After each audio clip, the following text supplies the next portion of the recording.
உறுப்பினர் சிந்தனை செல்வம். மாண்புமிகு பேரவை தலைவர்களே, தங்களுக்கும் உடன்பிறப்பு என்கிற சொல்லின் உயிர் வடிவமாய் தமிழகத்தை தாயுள்ளத்தோடு வழிநடத்தி வருகிற மாண்புமிகு தமிழக முதல்வர் அவர்களுக்கும் அவை நிறைந்த சான்றோர் பெருமக்கள் அனைவருக்கும் எனது பணிவான வணக்கத்தை தெரிவித்துக் கொள்கிறேன். 2-3 நாட்களாக தூக்கம் தொலைந்த இரவுகளாக கடந்து போய் கொண்டிருக்கிறது.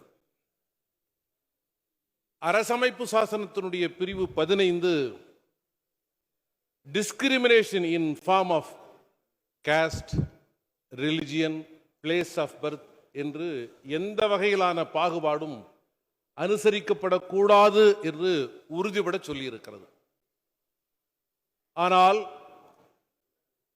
அண்மையில் கரூர் தொடர்பான வழக்கொன்றில் உச்சநீதிமன்றம் பிறப்பித்த தீர்ப்பில் மேபி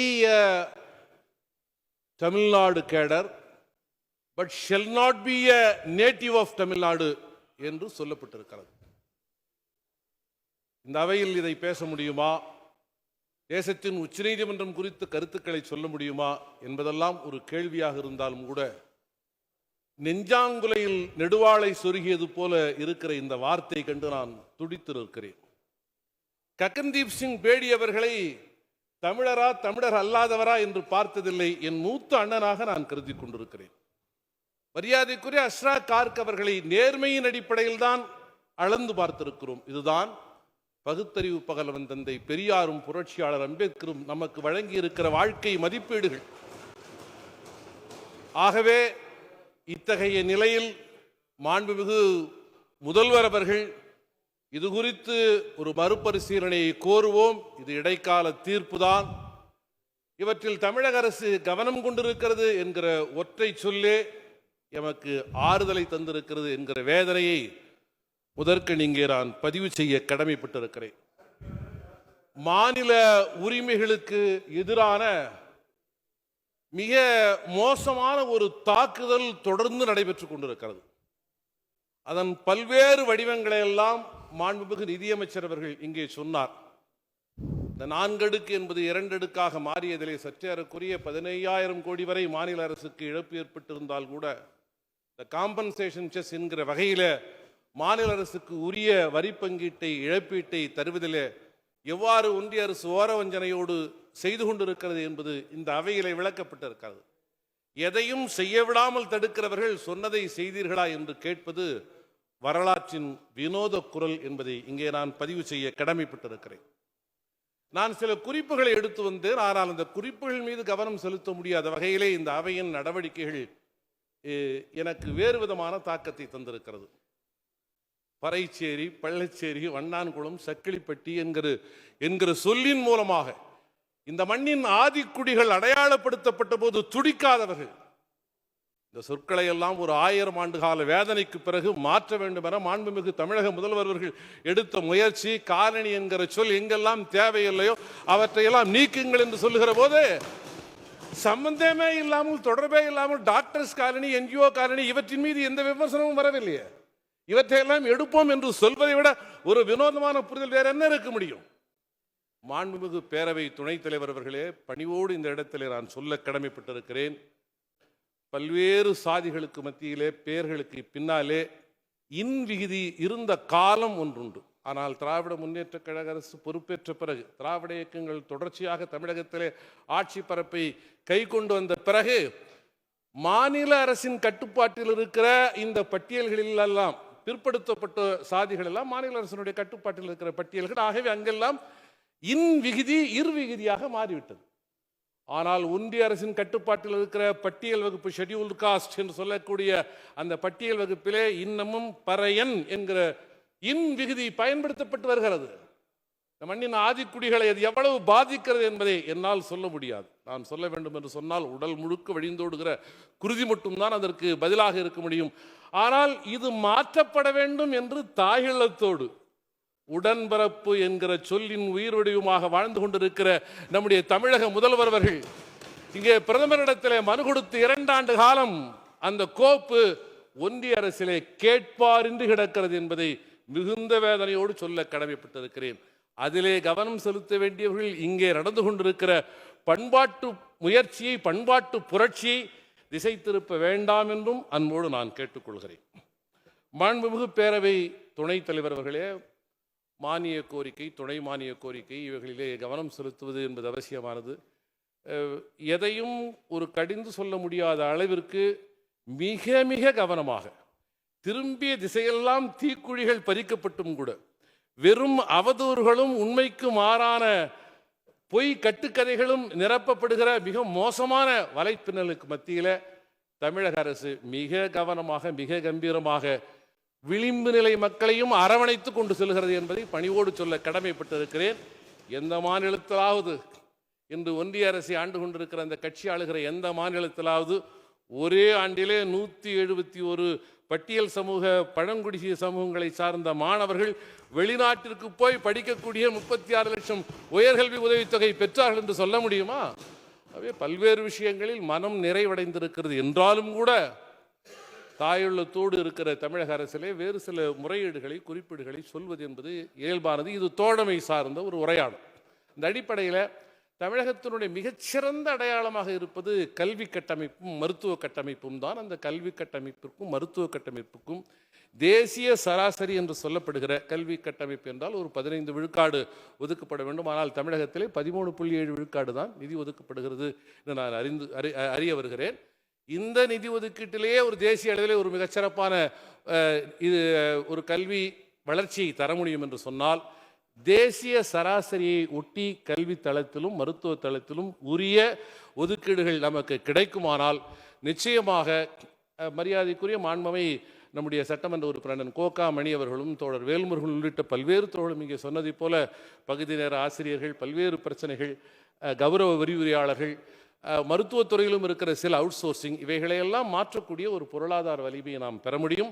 பொருளாதார நெருக்கடிகள் எவ்வளவு இருந்தாலும் அந்த நெருக்கடிகள் விளிம்பு நிலை மக்களை பாதித்து விடாத வகையிலே, விளிம்பு நிலைய மக்கள் பணியாற்றுகிற இடங்களில் அவுட் சோர்சிங் அல்லது கான்ட்ராக்ட் அல்லது ஒப்பந்தம் என்கிற அடிப்படையில் அந்த பணிகள் வந்துவிடாத வகையிலே பார்த்து கொள்ள வேண்டும் என நான் பணிவோடு கேட்டுக்கொள்கிறேன். மாநில உரிமைகள் தொடர்பாக பேசுகிற இந்த தருணத்திலே காலையில் மரியாதைக்குரிய தோழர் ஷானவாஸ் அவர்கள் காட்டிய ஒரு செய்தியும் பதற்றத்தை உள்ளாக்கியது. மருத்துவ படிப்புகளுக்கு எவ்வாறு தேசிய அளவிலான நுழைவுத் தேர்வை ஒன்றிய அரசு திட்டமிடுகிறதோ அதை போல வேளாண் படிப்பிற்கும், அக்ரிகல்ச்சர் டிகிரி அந்த படிப்பிற்கும் கூட ஒரு தேசிய நுழைவுத் தேர்வை ஒன்றிய அரசு திட்டமிடுகிறது. நீதிமன்றத்தின் வாயிலாக அதை திணிக்க முயற்சிக்கிறது என்பதை இங்கே நான் பணிவோடு சுட்டிக்காட்ட கடமைப்பட்டிருக்கிறேன். இதை உரிய முறையிலே தமிழக அரசு எதிர்கொள்ள வேண்டும் என்று நான் அன்போடு கேட்டுக்கொள்கிறேன். மாண்புமை பேரவை துணைத் தலைவர் அவர்களே, மிக மோசமான ஒரு காலச்சூழலில் நாம் வாழ்ந்து கொண்டிருக்கிறோம். மாண்புமிகு முதல்வர் அவர்களை பார்க்கிற போது எனக்கு மிகுந்த வியப்பாக இருக்கிறது. பல்வேறு தலைவர்களை நாம் பார்த்திருக்கிறோம். மறைந்த தலைவர் முத்தமிழறிஞர் கலைஞர் அவர்களை நாம் பார்த்திருக்கிறோம். அதற்கு முன்னால் இருக்கிற தலைவர்களை வாசித்திருக்கிறோம். அவர்களெல்லாம் எதிர்கொண்ட எதிரிகள் அல்லது எதிர்நிலையில் நின்றவர்கள் என்பவர்கள் அறம் சார்ந்த கொள்கை மாறுபாட்டாளர்களாக இருந்தார்கள். ஆனால் இப்பொழுது நாம் எதிர்கொள்ளக்கூடிய எதிரிகள் அறமே இல்லாமல், எந்த உண்மைகளும் இல்லாமல், வெறும் வதந்தியையும் பொய் கட்டுக்கதைகளை மட்டுமே பரப்பக்கூடியவர்களாக இருக்கக்கூடிய, வெறுப்பரசியலை மட்டுமே விதையாக வைத்துக் கொண்டிருக்கக்கூடியவர்களாக இருக்கிறார்கள்.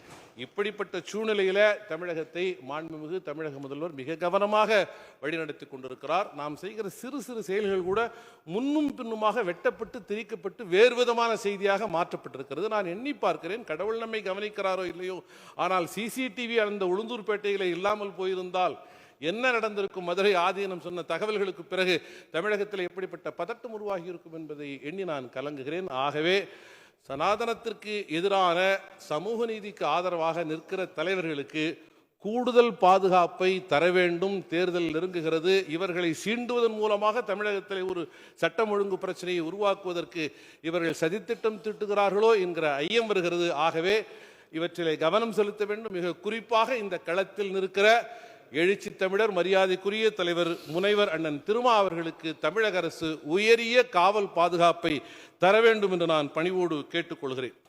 மாண்புமிகு பேரவை துணைத் தலைவர் அவர்களே, நிதித்துறை தொடர்பான ஒரு மானிய கோரிக்கை என்ற காரணத்தினாலே உரிமையோடு ஒன்றை நான் சொல்ல கடமைப்பட்டிருக்கிறேன்.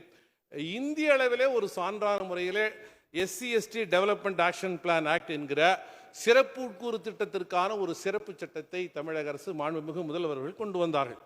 அந்த சிறப்பு திட்டம் என்பது ப்ரொபோர்ஷனேட் அடிப்படையில், விகிதாச்சார அடிப்படையில் பொருளாதார செயல் திட்டங்கள், சமூக நலத்திட்டங்கள் விளிம்பு நிலை மக்களுக்கு, பட்டியல் சமூகத்திற்கு, பழங்குடி மக்களுக்கு போய் சேர்கிறதா என்பதை கவனிப்பதற்கான ஒரு செயல் திட்டம். அதற்காக ஒரு மாநில மன்றம் உருவாக்கப்பட்டது. அந்த மாநில மன்றம் இதுவரை கூட்டப்படவில்லை. அந்த மாநில மன்றத்தை வலிமைப்படுத்த வேண்டிய கடமை உங்கள் முன்னால் இருக்கிறது. ஏனென்றால் ஒரு மரபான பணிகளுக்கு தான் நம்முடைய அதிகாரிகள் பழக்கப்பட்டிருக்கிறார்கள். இது ஒரு புதிய விஷயம். இறுகி கிடக்கிற, எல்லோருடைய மனதிலும் இருக்கிற பல்வேறு விதமான இறுகி கிடக்கிற அந்த பார்வையிலிருந்து இவர்களை மாற்ற வேண்டும் என்று சொன்னால் இந்த ஸ்டேட் கவுன்சிலை என்ரிச் செய்வது என்பது மிக முக்கியமான கடமை என்பதை மெத்த பணிவோடு நான் சொல்ல கடமைப்பட்டிருக்கிறேன். 2-3 விஷயங்கள் ஏற்கனவே சொன்ன விஷயங்களை இங்கே நினைவுபடுத்தி எனது உரையை நான் நிறைவு செய்ய விரும்புகிறேன். மாண்புமிகு பேரவை துணைத் தலைவர் அவர்களே, சாதி ஆணவ படுகொலைகளை தடுப்பதற்கு ஒரு சிறப்பு சட்டம் தேவை என்கிற ஒரு உரையாடல் இங்கே முன்வைக்கப்பட்டது. ஏற்கனவே இருக்கிற இந்திய தண்டனை சட்டம் இப்பொழுது அதை அவர்கள் மாற்றி இருக்கிறார்கள். அந்த தண்டனை சட்டத்தின் மூலமாகவே இந்த குற்றங்களை கையாள முடியும் என்பதில் என்கிற ஒரு பார்வையும் இருக்கிறது. ஆனால் பிரிவென்ஷன் மற்றும் இழப்பீடு, காம்பன்சேஷன் என்கிற இந்த 2 புள்ளிகளுக்கு நாம் அவற்றை கருத்தில் கொள்ள வேண்டும் என்று சொன்னால் ஒரு சிறப்பு சட்டம் தேவைப்படுகிறது. ஆகவே அருள் கூர்ந்து அடுத்து வருகிற சட்டப்பேரவை கூட்டத்தொடரில் இந்த சட்டத்தை கொண்டு வருவதற்கு தமிழக அரசு முன்முயற்சி எடுக்க வேண்டும் என நான் பணிவோடு கேட்டுக்கொள்கிறேன். அதை போலவே மாண்புமிகு நிதியமைச்சர் அவர்கள் அந்த டெண்டர் டிரான்ஸ்பரன்சி ஆக்டிலே 5 விழுக்காடு பட்டியல் சமூகத்திற்கு ஒதுக்கப்படுவது தொடர்பாக உறுதியளிப்பதற்கு பல்வேறு முயற்சிகளை எடுத்திருக்கிறார். ஆனால் அவையில் அந்த முயற்சிகள் எவ்வாறு வந்திருக்கிறது என்பதை சொன்னால் மிக சிறப்பாக இருக்கும் என்பதை பணிவோடு கேட்டுக்கொண்டு, மாண்புமிகு பேரவை துணைத் தலைவர்களே, கடந்த ஜூலை 15ஆம் தேதி மாண்புமிகு தமிழக முதல்வர் அவர்கள் சிதம்பரத்திற்கு வந்தபோது, அந்த தில்லை வனத்திற்கு வந்தபோது மிக அற்புதமான அறிவிப்புகளை தந்தார். அதில் 3 அறிவிப்புகள் என்னுடைய தொகுதி சார்ந்த அறிவிப்புகள். ஒன்று வீராணத்தை சுற்றுலாத்தலமாக மாற்றுவது, இன்னொன்று திருமுட்டத்தை டெல்டாவாக மாற்றுவது, இன்னொன்று கூடுவெளிச்சாவடியிலே திறன் மேம்பாட்டு பயிற்சி மையத்தை அமைப்பது என்பது. இந்த 3 அறிவிப்புகளையும் மனப்பூர்வமாக வரவேற்கிறேன். 3 அறிவிப்புகளை அல்ல, இந்த 4.5 ஆண்டு காலத்திலே அள்ளி கொடுத்த அத்தனை விஷயங்களையும் எடுத்து சொன்னால் நேரம் போதாது. அந்த வகையிலே மனம் நிறைந்து எளிய மக்களுடைய, கடைசி மக்களுடைய கடைகோடியில் இருக்கிற ஒரு வாய்க்கால் வரப்பு என்று சொல்கிறார்களே, அப்படி கடைமடையில் இருக்கிறவனாக இருக்கிறேன். என்னுடைய பாத்திக்கும் தண்ணீர் நிரம்பி இருக்கிறது என்கிற அடிப்படையிலே மாண்புமிகு முதல்வருக்கு நான் நன்றி சொல்ல கடமைப்பட்டிருக்கிறேன். ஆனால் இந்த அறிவிப்புகள் தொடர்பாக இதுவரை அரசாணை வரவில்லை என்பதை தொடர்புடைய அமைச்சர்களுடைய கவனத்திற்கு நான் பணிவோடு கொண்டு வர விரும்புகிறேன். தயவு செய்து இந்த அரசாணையை உடனடியாக கொண்டு வர வேண்டும். மிக குறிப்பாக இங்கே இந்த கூடுவெளிச்சாவடியை பொறுத்தவரையில் வேளாண் தொழிலாளர்கள் அதிகமாக இருக்கக்கூடிய சூழ்நிலையாக இருப்பதனால் ஒரு உடனடியாக ஒரு அடிப்படை கட்டமைப்பு வசதிகளை மேம்படுத்துவது, சாலைகள், பாலங்கள், குடிநீர் வசதி, மின்சார வசதி ஆகிய அடிப்படை கட்டமைப்பு வசதிகளை, காமன் இன்ஃப்ராஸ்ட்ரக்சர்ஸ் அவற்றை டெவலப் செய்வதற்கு, அவற்றை வளர்த்தெடுப்பதற்கு அந்த இடத்துல ஒரு 30 கோடி ரூபாய் உடனடியாக ஒதுக்கீடு செய்தால் அவற்றை செய்துவிட முடியும். ஒரு பால் பண்ணை என்கிற அளவில் நாம் தொடங்கலாம். ஆகவே இவற்றிற்கு சேர்த்து ஒரு 100 கோடி ரூபாய் ஒரு முதற்கட்டமாக நாளை அறிவிப்பில் இது வருமானால் மிகுந்த நன்றியுடையவராக இருப்பேன். மாண்புமிகு முதல்வருடைய அறிவிப்பாக இது இருக்கிற காரணத்தினாலே அவற்றின் மீது கவனம் செலுத்த வேண்டும். மாண்புமிகு பேரவை துணைத் தலைவர் அவர்களே, உங்களிடத்தில் அன்போடு ஒன்றை நான் சொல்ல கடமைப்பட்டிருக்கிறேன். நன்மையிலே மாண்புமை தமிழக முதல்வர் அவர்கள் எங்களை பொது நிறுவனங்களுடைய குழுவை வட இந்திய மாநிலங்களுக்கு அனுப்பினார். அங்கே அந்தமான் போகிற வாய்ப்பு கிடைத்தது. அங்கே இருக்கிற செல்லுலார் சிறையை பார்க்கக்கூடிய வாய்ப்பு இருந்தது. அந்த செல்லுலார் சிறை தொடர்பான பல்வேறு வரலாற்று புத்தகங்களை நான் வாசித்திருக்கிறேன். ஆனால் ஒளி காட்சி மூலமாக அங்கே வேறு விதமான மாறுபட்ட அவர்களுடைய கொள்கை சார்ந்த பல விஷயங்கள் அங்கே சொல்லப்படுகிறது. ஆனால் அவற்றின் மீதான விமர்சனத்தை நான் தவிர்க்க விரும்புகிறேன். ஆனால் இங்கே நம்முடைய இளைஞர்களுக்கு நம்முடைய கருத்தியலை வலுவாக கொண்டு செல்ல வேண்டிய ஒரு தேவை இருக்கிற காரணத்தினாலே கீழடியில் தொடங்கி என்னுடைய பகுதியாக இருக்கிற வீராணம் வரை, வீராணத்தில் நீங்கள் அமைக்கப் போகிற சுற்றுலா தலம் வரை ஒளி காட்சிகளின் மூலமாக தமிழர்களின் தொன்மை வாழ்க்கை முறையை, பிறப்பால் தமிழர்கள் என்கிற ஒற்றை அடையாளத்தோடு இருந்தவர்கள் இமயம் வரை இருக்கிற நிலப்பரப்பு தமிழர்களின் நிலப்பரப்பு என்கிற செய்திகளை கொண்டு போய் சேர்க்க வேண்டும். அந்த அடிப்படையில் இந்த ஒளி காட்சிகளை அமைத்து தர வேண்டும் என்று நான் அன்போடு கேட்டுக்கொள்கிறேன். மாண்புமிகு பேரவை துணைத் தலைவர்களே, இறுதியாக நான் முடிக்கிற போது தூய்மை பணியாளர்கள், கிராமப்புறத்தில் இருக்கக்கூடிய தூய்மை காவலர்களுக்கு விடுதலை சிறுத்தைகள் முன்வைத்த வேண்டுகோளை ஏற்று ஏற்கனவே இருந்த 3400 ரூபாய் என்கிற அந்த தொகையை உயர்த்தி மாண்புமிகு முதல்வர் அவர்கள் 5000 ரூபாய் தந்தார். அது நன்றிக்குரியது. ஆயினும் கூட 5000 ரூபாய் போதுமானதல்ல. அவர்களுக்கு 15000 ரூபாயாக தமிழ்நாடு முழுவதிலும் கிராமப்புறத்தில் இருக்கிற தூய்மை பணியாளர்களுக்கு உயர்த்தி தர வேண்டும். ஒரு 75 நாட்களாக சென்னை மண்டலத்திலே 5-6 மண்டலங்களிலே தூய்மை பணியாளர்களுடைய போராட்டம் நடக்கிறது. அந்த போராட்டத்திலே உள்புகுந்து நமக்கு நம்முடைய அரசுக்கு எதிரான சக்திகள் அதை கையாளுவதற்கான வாய்ப்பு இருக்கிற காரணத்தினாலே ஸ்டேட்டஸ்கோ மெயின்டைன் பண்ணப்பட வேண்டும் என்கிற அடிப்படையில் நீதிமன்ற தீர்ப்பு வருகிற வரை ஏற்கனவே இருந்த நடைமுறையை பின்பற்றக்கூடிய வகையிலே ஒரு நல்ல முடிவை தமிழக அரசு மேற்கொள்ள வேண்டும். MRF என்கிற நிறுவனத்திலும் கூட ஒரு போராட்டம் நடந்தது.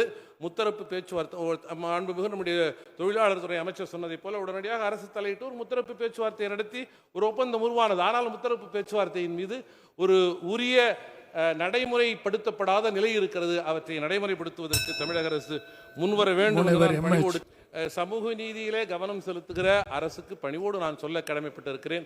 கிறித்துவம் தழுவிய ஆதி திராவிட மக்களுக்கு எந்த விதமான இடஒதுக்கீடும் இல்லாத நிலை இருக்கிறது. ஆகவே அவர்கள் தங்களை கேஸ்ட்லெஸ் கிறிஸ்டியன் என்று பிரகடனப்படுத்திக் கொள்கிற அவர்களுக்கு நிச்சயமாக இடஒதுக்கீட்டை வழங்குவதற்கு தமிழக அரசு முன்முயற்சியை மேற்கொள்ள வேண்டும் என நான் அன்போடு கேட்டுக்கொள்கிறேன். மாண்புமிகு பேரவை துணைத் தலைவர் அவர்களே, எல்லா இடங்களிலும் எத்தகைய நெருக்கடிகள் இருந்தாலும், எத்தகைய உண்மைக்கு மாறான பரப்புரைகள் நிகழ்ந்தாலும், மாண்புமிகு தமிழக முதல்வரின் பெருந்தன்மை, தூய நோக்கம் இவைகளுக்கு முன்னால் எதுவும் நிற்காது என்று நான் சொல்ல கடமைப்பட்டிருக்கிறேன். அனுமதியோடு ஒரே ஒரு திருக்குறளை இங்கே பதிவு செய்ய விரும்புகிறேன்.